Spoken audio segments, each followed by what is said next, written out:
Fantastic. Well, hello, everybody. Welcome to the Center for Health Design's EBD Journal Club. Thank you so much for joining us. Good morning-ish if you're joining us from the West Coast, and good afternoon if you're on the East Coast. I'm Katie Pedito. I am your host for today's session. I'm an assistant professor of human factors in the Department of Behavioral Sciences and Leadership at the Air Force Academy. Before we begin today, I would like to take care of some housekeeping details. If we can move forward with the slides, I can talk about the Health Environments Research and Design Journal.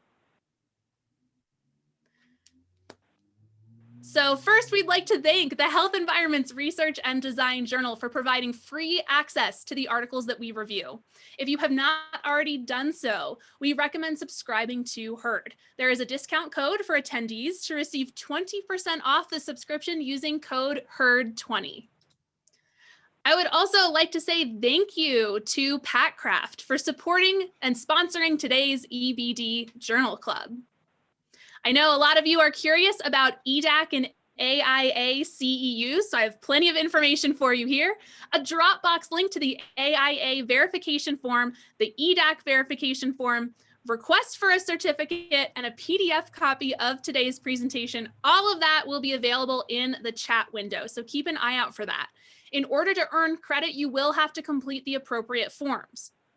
For AIA credit, please fill out the verification form and purchase a CEU management fee in the Center for Health Design store, and then you can email that to Catherine Anchetta. Her email is listed on the form.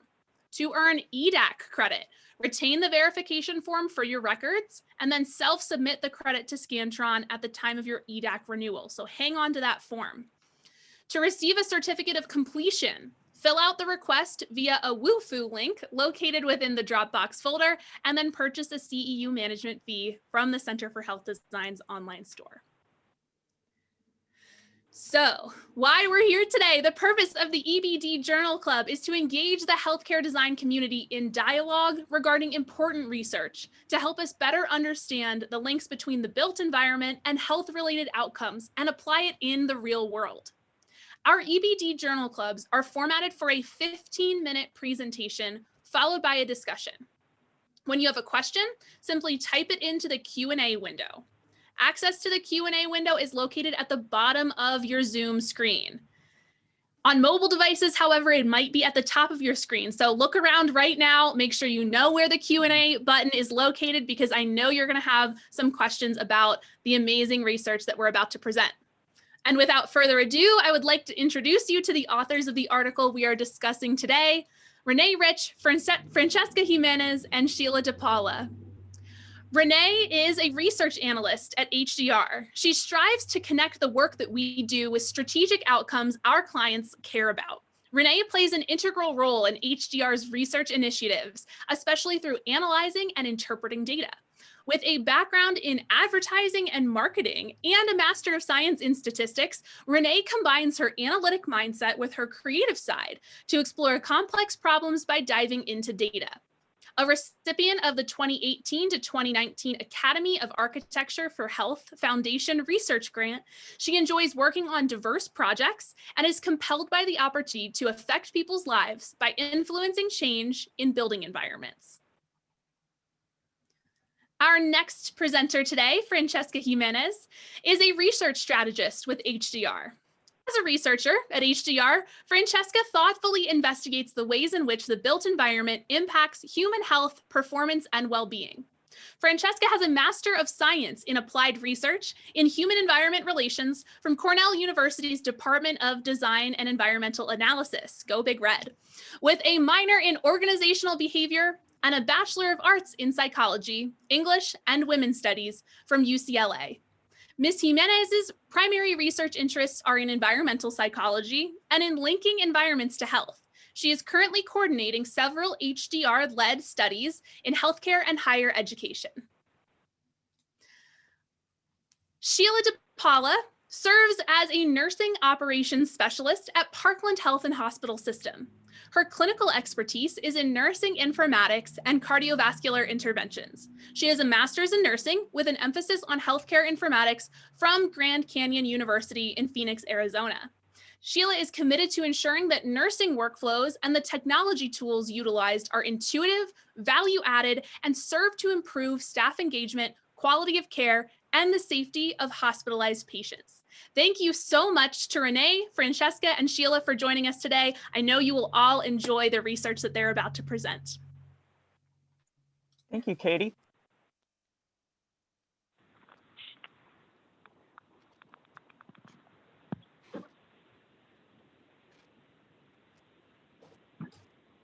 So we're going to start with a quick overview of the study that we're sharing with you today.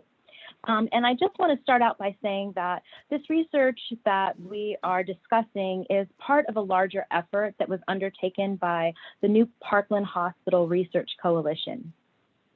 The study aim for this paper was to evaluate the quantitative effects of the holistic new Parkland Hospital design as compared to the previous hospital environment on the adult inpatient outcomes of safety, healing, and satisfaction. And healing we operationalized as length of stay. Safety was operationalized as adverse events, which included falls, medication-related events, healthcare-associated infections, and satisfaction was operationalized as patient responses to standardized surveys that included HCAHPS and Press Ganey.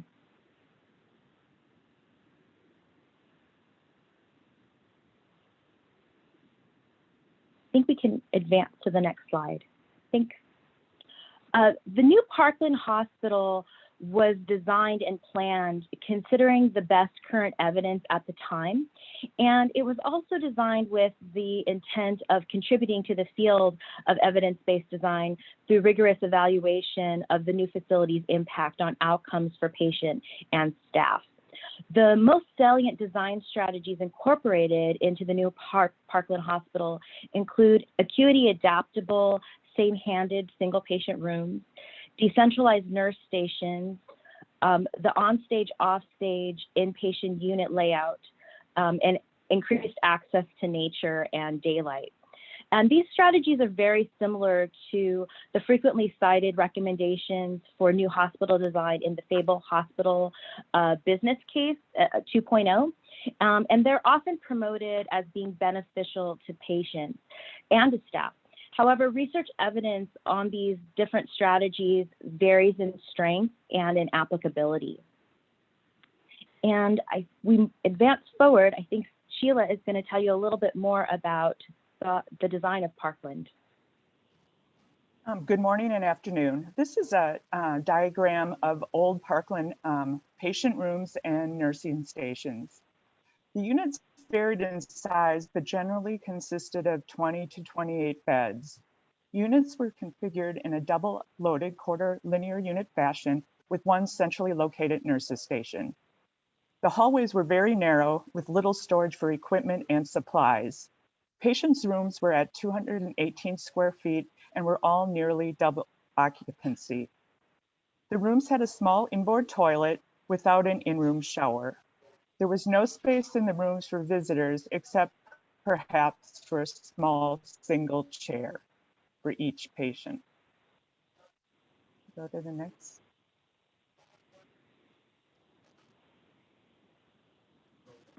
Next slide. Do I move it?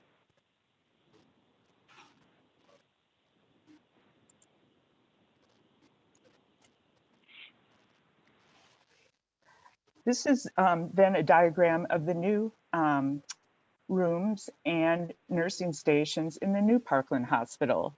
The units consisted of 36 single patient conversion ready and same-handed rooms. The units are configured in a racetrack style with an offstage central core that houses clean and soiled utility rooms, medication rooms, and staff break rooms.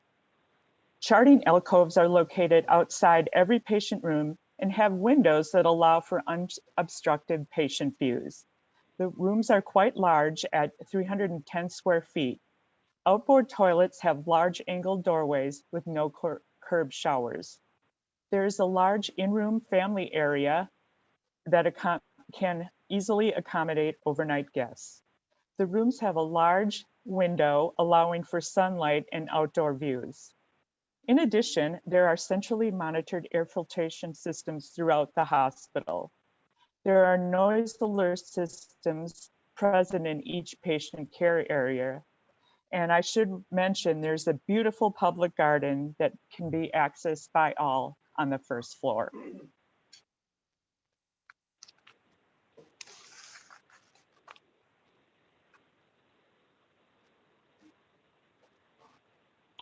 Thanks, Sheila. See if we can advance. All right. So the move to the new Parkland Hospital occurred on August 20th, 2015. Both the pre and post-move study periods consisted of about 2.5 years of secondary data, which included patient medical and safety records and satisfaction survey responses. Confounding variables such as demographics and controls for health status and risk were also included. Side-by-side analyses consisted of commonly utilized pre-post regression and also longitudinal time series, which have not typically been used in design research.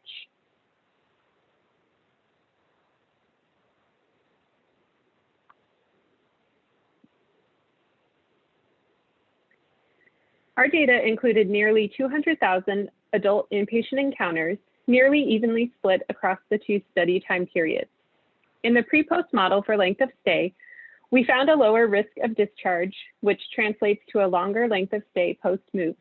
This was most notable for the medicine services and surgical and trauma divisions. The time series revealed different trends by division. In medicine services, there was an upward trend in length of stay before the move, followed by an increase immediately after the move, and then a decreasing trend. We also found an upward pre-move trend in length of stay in surgical and trauma units, which was changed to a constant trend post-move. Length of stay was much more constant in the women's services division.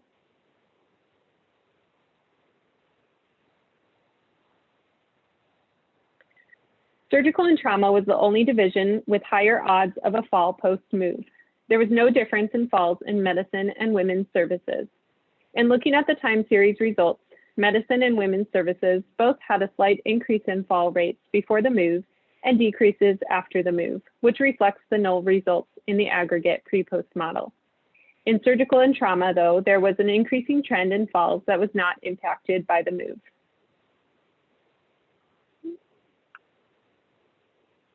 We found lower odds of medication-related events in the post period, both across all events and for only those causing some level of harm.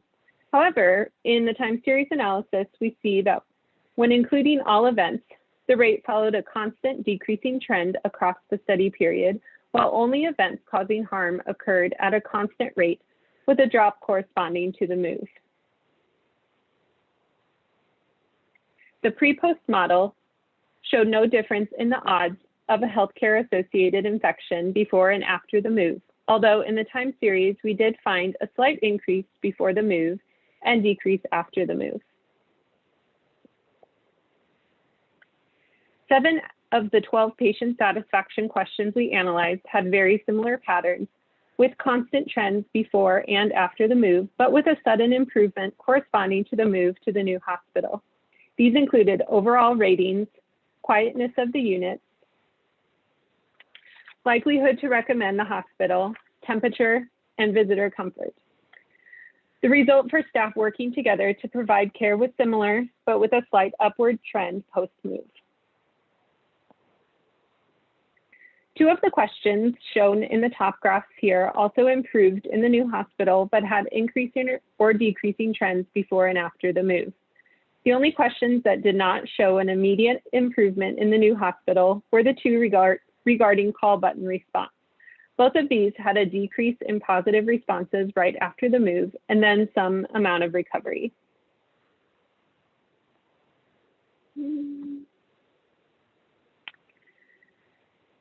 Last year, one of the Fable Hospital authors revisited the papers in a short article, and in it called for outcome results to support the design hypotheses they had developed a decade ago. This study is significant because its aim was to do just that. In addition, the study introduces the use of an interrupted time series model using continuous data that expands upon the typical pre-post comparisons we use in design research and allows for more nuanced and causal interpretations. As always, there were some limitations in the study, which also translate into opportunities for future research. As is typical in design studies, there were many changes that occurred from the old to new hospitals, and we could not separate out each design strategy, but had to consider them holistically. The study occurred at a single site without another site to serve as a control. In the paper, we discussed hospital operations, which were largely consistent across time, but any improvement efforts were not operationalizable for the analyses. There's always a risk of missing data or errors, especially with secondary data, but in this case, we believe any impacts to be negligible. We did account for patient acuity as one of our confounding variables, but it was potentially not completely captured.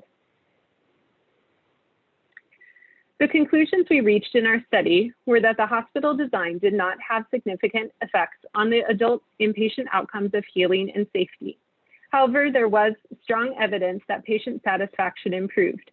Healthcare delivery is complex, and patient healing and safety may be difficult to influence through hospital design alone, but patient satisfaction can be significantly improved through thoughtful and intentional design. Here we show a few references that we specifically mentioned in this presentation. These are also in the paper along with many others, of course. And we want to acknowledge the many people who participated and helped make this study happen, including our co-authors on the paper, those who are currently and formerly at Parkland Hospital, and members of our New Parkland Hospital Research Coalition. We're back to you, Katie. Wonderful. Thank you so much, Renee, Francesca, and Sheila. So now, audience members, it is your turn to ask questions of the authors. I see that our Q&A is already getting started, but please feel free to jump in, type any questions that you have in the Q&A box, and we will try to get to them throughout the next half hour. So I'll get started here. Just to open up our conversation, tell us a little bit about what drove this renovation. How did you all come together? What was the impetus behind starting this research? Well, so that's a good question, Katie. And as you could see on that last slide, this research has been an effort by many people across many different firms and organizations. And the study sort of has an interesting story that we've talked about, and actually there's a paper out there about this specific aspect of it. But there were lots of firms that once Parkland was completed, people and firms who had been involved in the design and construction who all wanted to know what impact this hospital has had on the people who work there and the patients that receive care there. And essentially, Parkland Hospital told us, you guys need to get organized and work together and do something as a whole, because we can't, there's too many of you. So we did, and we formed a research coalition across competitors and lots of different organizations that have different focus, and came up with a study plan that incorporated many different aspects of research, this portion here being one of them, and met regularly and made this study happen. So it's been quite an effort, but very rewarding to be a part of. And Sheila, how did you come to be involved, given your position with Parkland? Well, thank you. Actually, one of my colleagues who's much more learned than I, Jackie Apollo, who has a PhD and is an RN, she was involved from the outset, from what I understand. And she left, I'd like to say not for greener pastures, but she left Parkland, and about a year or so ago, they needed a fill-in at a conference. And while I knew nothing about it, it sounded very interesting and I signed up. And it's been a great ride and I've learned so much. So that's kind of my story. Wonderful. I know a lot of you in the audience, one of the questions that we get pretty frequently is, how do we get healthcare champions on the client side? So Sheila is a great example, and Renee described a great process of forming an interdisciplinary research coalition that helped answer some of these questions. So this is coming up a decent amount in the Q&A. If I look at slide 17, looks like length of stay went up after the renovation, at least maybe in some units. Can you tell us a little bit about why that might have happened?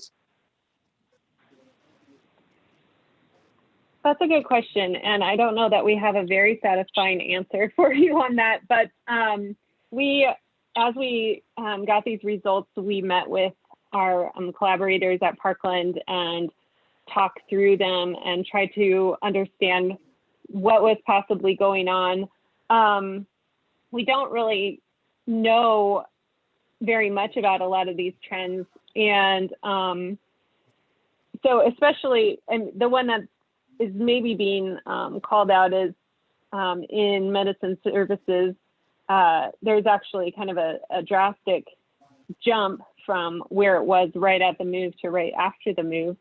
And I think Sheila maybe can speak to this somewhat, but there are always challenges moving into a new hospital or a new facility. And we know from part of our research and talking to nurses that there were some challenges with just knowing where everything is and getting things to work. So it's a little unsure how that translates to length of stay, or if it does. It's still, when we looked at our results for call button response and how those immediately had gone down, but then started to recover, that really reflects what we heard from the nurses in having to work in a much larger floor plate across their unit and getting between rooms and things like that. So, I mean, it could be somewhat related to that, but we just don't really know.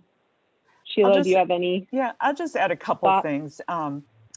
One, when we moved over, it's such a large area, and the majority of the medicine census is served by the hospitalist providers, and medicine's patients, while we do have dedicated hospitalist units, we have such a large census that these patients can be anywhere in the hospital, including surgery areas. So when one provider has to travel great distances to see their patient load, over time, that can be a consideration for length of stay, where getting to these patients at times can be difficult. Another thing to remember is we are a safety net hospital, and socioeconomics and social issues always come into play with our patients. And we do have some long haulers that are admitted for a long time, and if they're discharged, they can hit the census, thus increasing length of stay at that time by a great amount.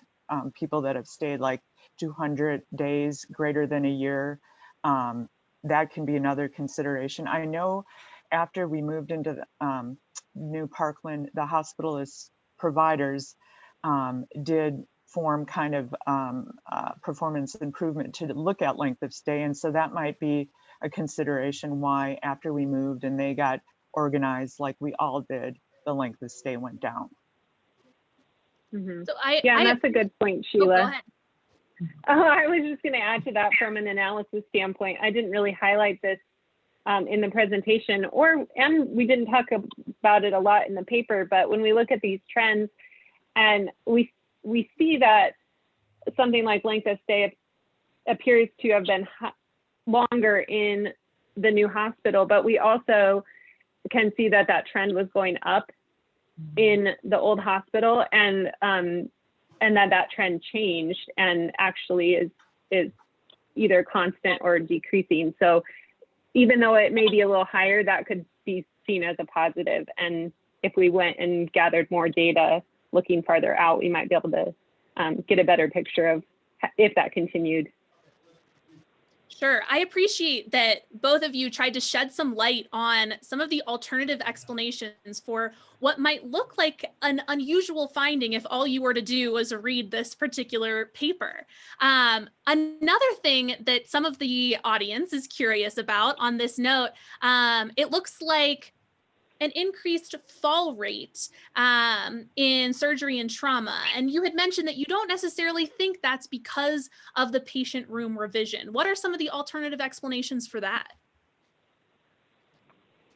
I don't know that I have explanations. Maybe Sheila has some ideas, but the reason that we don't think that it's connected to the move, this is the kind of that middle dashed line that you can see. This graph's a little messy because falls are a very rare event. So as you can see, there's a lot of variability there, and a single fall can really change the results quite significantly. But when we look at the trend overall in surgical and trauma, we didn't see that that had changed at the time of the move. It's the same, following the same slope as it was in the previous hospital. So while they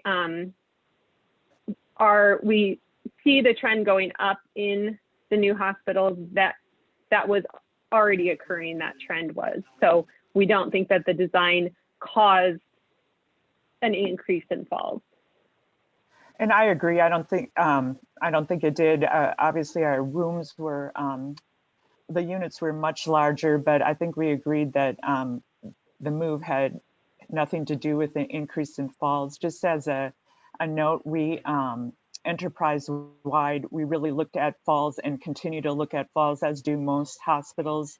And we have subsequently instituted a new kind of fall program utilizing the Hester Davis fall model instead of the previous Morse scale. So it's just something that we always look at, and the data, I don't think, as we discussed, the fall rate has anything to do with the move. Wonderful. I have a couple other questions here regarding patient safety. One of our first questions comes from Deborah, and she's curious how the new building design promoted safe patient handling and whether that was different from the old building.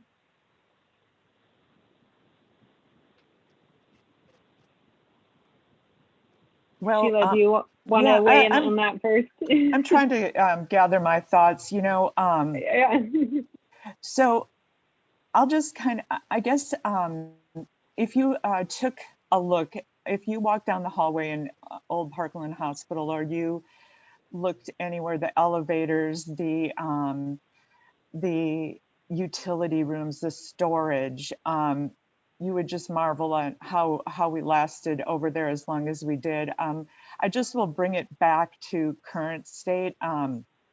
Actually yesterday at New Parkland Hospital, we closed down our last COVID unit. We were up to, at the peak, 5 COVID units. And I believe strongly that we would never have been as successful at Old Parkland as we are at New Parkland, just with the way the units are set up, the standardization, the ability to make ICUs out of departments that weren't an ICU. So just the large facility, the clean environment, the adequate space for storing clean and dirty equipment and supplies just adds to safety. Fantastic. And I have a couple questions that seem to be specific to the design of the room. So I'll go through a couple of these quickly. And maybe Francesca, you might have some insight on these. From Gabby, what interventions were used to improve the light and sound environment, if any? Well, I think a lot of that was, a lot of the intent at a larger scale was to incorporate the decentralized nursing stations and to reduce any sort of chatter from a centralized station. There's also an on-stage, off-stage area, which takes a lot of operations away from the patients. So that was another strategy to reduce or mitigate noise and, the sort of hustle and bustle that goes into, caring for patients and in hospital operations. Maria had a question about the on-stage, off-stage concept, and maybe Sheila, you can share your experiences with this. What is the on-stage, off-stage concept? How might it be related to noise and quiet at night? So if you look at the diagram on the bottom, all the middle guts of the things like patient transport elevators, break rooms, on-call rooms. We have we're a teaching hospital, so we have to have places for residents to sleep. All the supply areas, food handling, that all comes up through the center core. So we have eliminated carts rolling down hallways,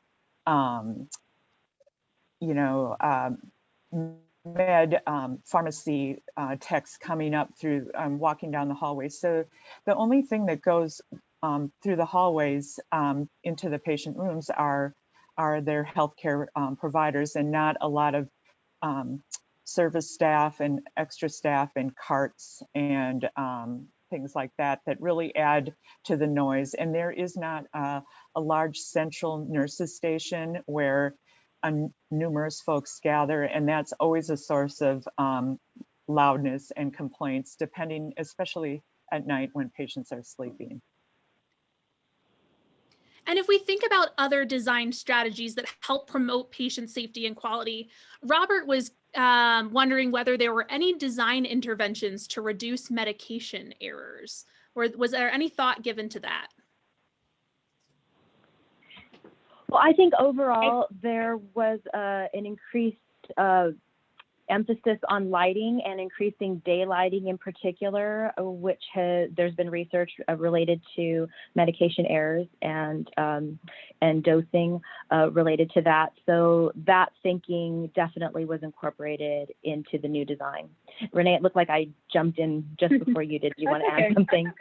Yeah, in addition to that, all of the rooms are standardized in their layout. So that has often been said to contribute to a reduction in errors. And they also implemented a new medication scanning technology that, from what I understand, was not completely functional right when they moved into the hospital, but has been since. So yeah, in every patient room, there is computer access, and there's barcode scanners in each room, along with a label maker. So the whole two-patient ID and scanning, barcode scanning, along with the electronic medical record, eliminates a lot of medication errors. The one remaining thing we need is we need to have our pumps coordinated with our EMR, and that's coming shortly. That leads us to an interesting line of questions. We know that we can't necessarily separate the built environment from the processes that operate in it. So I see that Deirdre has a question about some of the maybe digital technology. Maria was curious if there were any changes in processes or IT support. So can you shed some light on what else changed at New Parkland, and maybe how the environment supported those changes? There were so many changes, honestly. And that, I think initially that it was so overwhelming. We tried to bring some of these technology and IT type things up at the old hospital, but the Wi-Fi just was, despite them working on it so hard, it just was not robust enough. So one of the main things we had is the ability to all our alerts, our telemetry alerts, our code alerts, our stat orders, critical lab values, they all came to our, we have, cellular phones. And we also had the ability to text and call providers via that phone as well. But that needed to in order for that to work, it had to, you had to link it to Epic. It had to be linked to the scheduling system, and getting all those processes and trying to get 3,000 nurses and providers and support staff understanding of all this was very difficult. Despite education going out, we had day in the life scenarios where we brought everybody over to New Parkland to try to mock up what it would be like over there. When we actually went live, that was, that took some learning, and it was difficult at first. That was one of the biggest things, the communication tools. Yeah, so we know this was just a huge, heavy lift from so many different angles. Did you have an opportunity to look at staff satisfaction or staff reactions to New Parkland? We did talk to staff as a large part of our study. So that came from a couple different components. We did focus groups with nursing staff from all different units. And we actually have a paper we're just finishing up, and hopefully we'll have done soon, related to nurse wellness and what we heard from those focus groups. And we also did a very large staff survey and asked people about their experience in the new hospital, and also those who had been in old Parkland, asked them to compare their experience on some key factors that we were interested in. So we're still working on some of that. Sheila, do you have any anecdotal, or Sheila, yeah, Francesca, do you have something to add? Yeah. Oh, sure. So a lot of what we heard from the staff through both the survey and the focus group data is that the thing they struggle most with would be the overall size and complexity of the facility. So that's really one element that, just given the, the bed count at Parkland, I believe it's over 900, is that right, Sheila? And it's just a very, very large facility. So even with these amenities incorporated into the design, they're not always necessarily close to people's workstations or work areas. So staff didn't have necessarily, all staff didn't have great access to those amenities. That seemed to be one of the biggest issues from the staff perspective. And the other thing that I think that we heard a lot of was how beautiful the facility is overall, and how beneficial the views and the access to daylight are for both staff and patients. So the staff don't really have access to daylight necessarily in all of their individual areas, but they do spend a lot of time in the patient rooms and in the public, or passing through the public areas, and they do have that exposure. And the one thing that we heard repeatedly was that the staff is just so grateful and happy for the patients, that the patients have such a great environment to heal, and for the family to have access, that the room is designed with that family zone, so that there is that family focused and patient focused care option available now. I think that opens up a nice segue to one of the bigger questions that a lot of the audience members have that I think is summarized really nicely by this question from Maureen, who is a big fan of the new design features, as it sounds like a lot of the patients and staff were as well. And she is surprised that only patient satisfaction seems to have kind of significantly increased here. How might that impact evidence-based design moving forward? If we're not quite getting the strength of results that we might expect? Well, I think that's related to this overall concept of design research in general. This is just one study with, one site, and there wasn't a control group. I think that just really speaks to the fact that we need to be doing more research that tries to replicate findings and tries to test these hypotheses. And maybe this was true for this particular study site. Maybe there is something specific about Parkland. Maybe there's something about it being a safety net hospital in a large urban area. Maybe there's something related to the overall size that affected these outcomes. I think one of the things, or one of the points that we make in this paper and in some other dissemination products that we put out is just to really push forward the idea of doing more research and looking for repeatability and generalizability. So, there's evidence here that points one direction or another, but it's not proof and it's not, the end of the line. So I don't think this is necessarily a point at which we would about face on anything. It's something to move forward through and to delve deeper into to try to understand. And hopefully some other teams do something similar and start to look at, patient outcomes. And maybe there's different patient outcomes, and, we engage in a different dialogue as far as the sort of outcomes that we start to measure and look at, and the ones that are really linked to the design, and to make different sorts of connections. So I heard you say maybe a comparison group, a control group, all of that helps enhance the rigor and the generalizability of our studies. Is there anything else that you would go back and do differently, whether that's in the methods or with the implementation of the study? What would you do differently?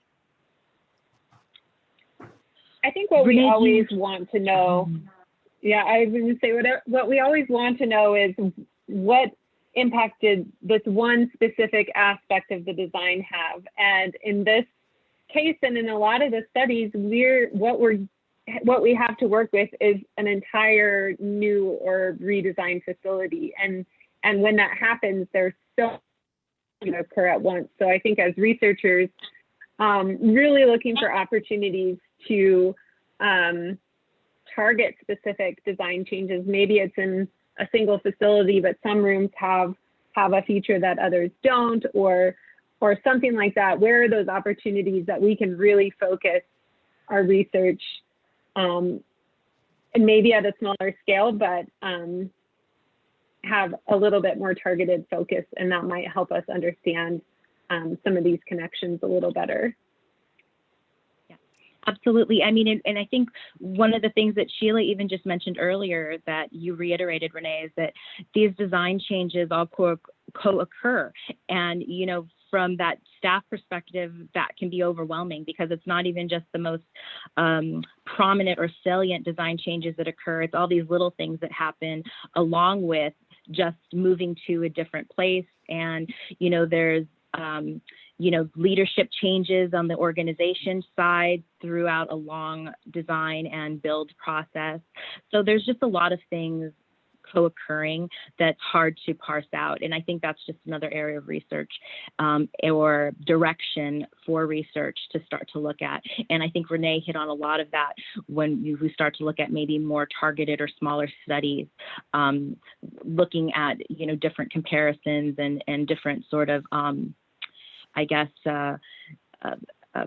would be like conditions of the environment.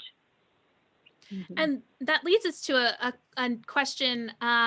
If we're looking at the power of a study, right, our opportunity to identify an effect if it's really there, We have a hard time doing that if we're looking at very rare adverse events. So you mentioned, Renee, that falls didn't really occur. In fact, there were 0 falls in one of the units. So it makes it hard for us to tell whether our designs have an impact. What might we focus on that might have a little bit more power? Are there any variables that you wish you had measured or you would measure in the future? Yeah, that's a good question. There's always more variables to measure, but they also make the study more complex and complicated and take longer to complete. So you have to balance that somewhat. And we're also always limited by what data is available when we're using secondary data, or what we're allowed to collect, or the length of a survey, or, you know, there are always those choices to make.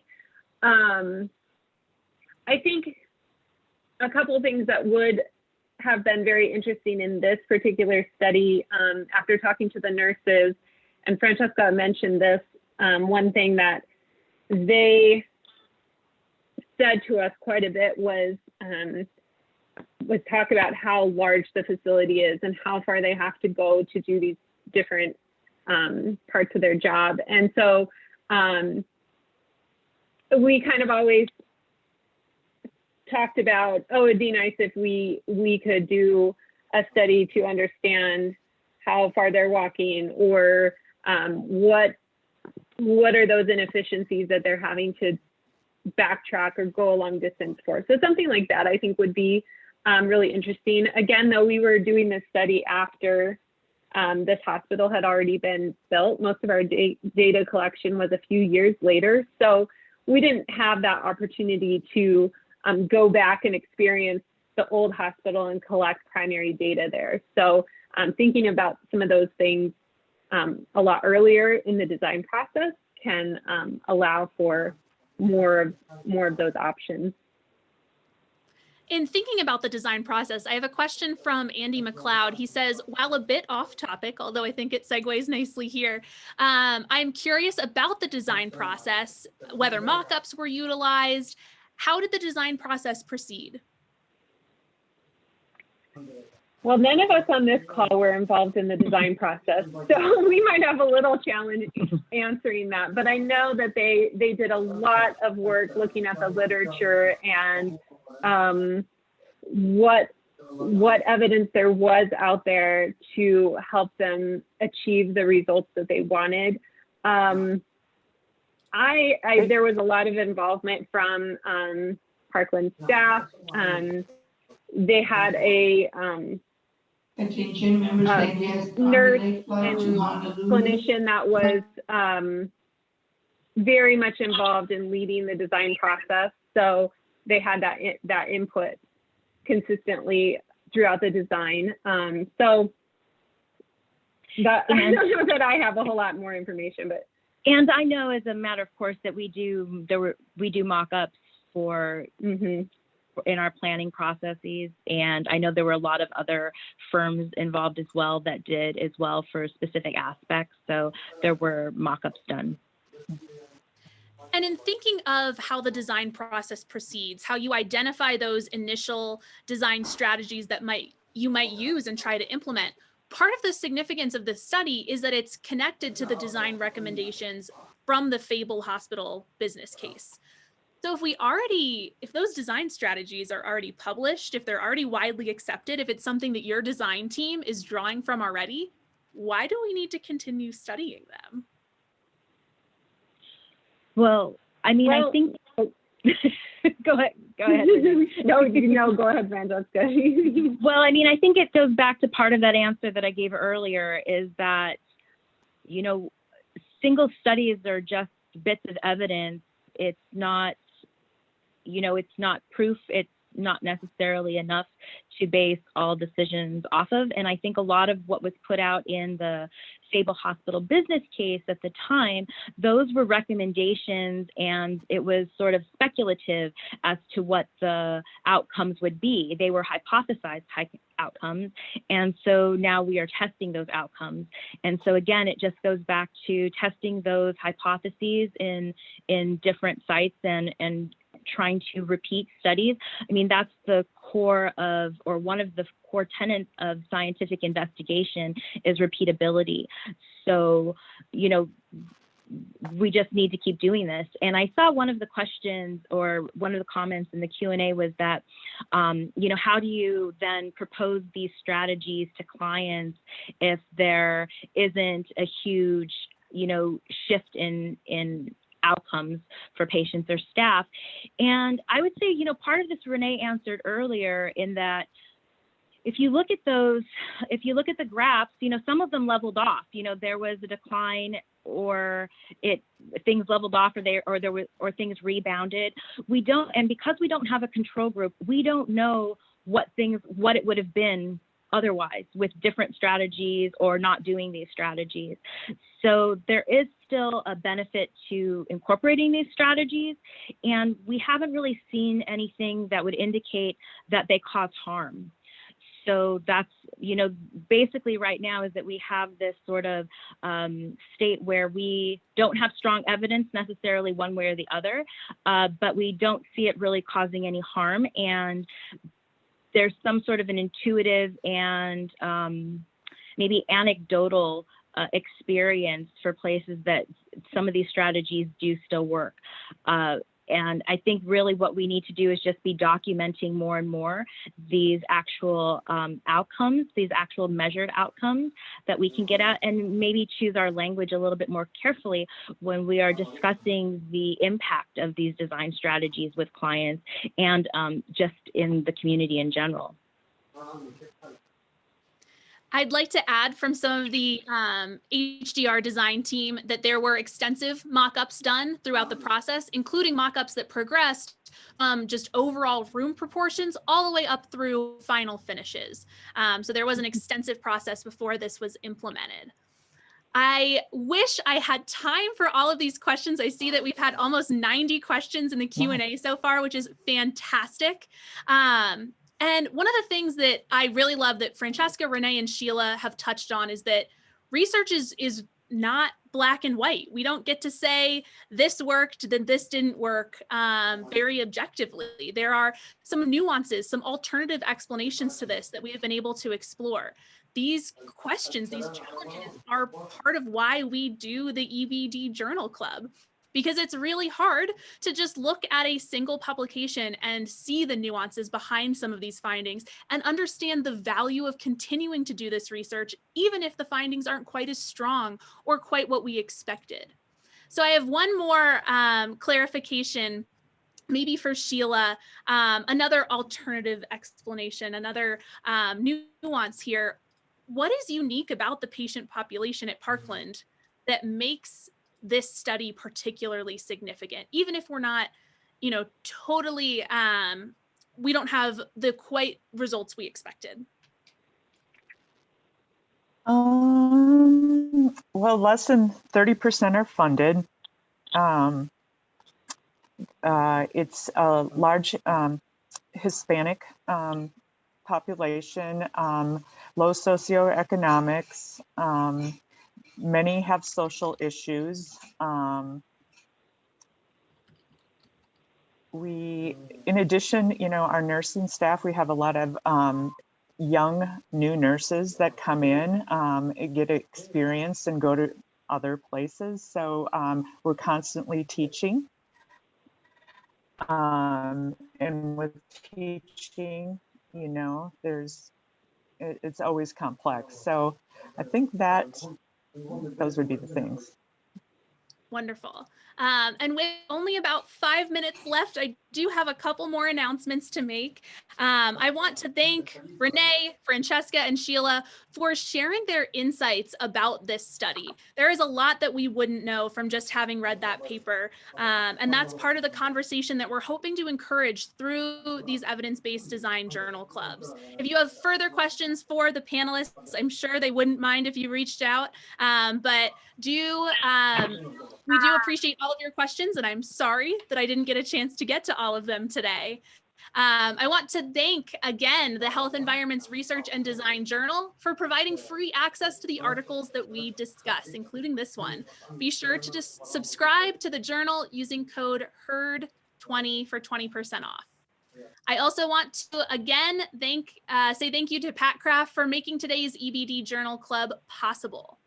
We also have some upcoming events. If you want to stay involved with the Center for Health Design, we have an events page on the center's website to see a list of our upcoming events, which include saving the date for our next EBD Journal Club on August 12th, titled Understanding Older Adults' Perception and Usage of Indoor Lighting in Independent Senior Living.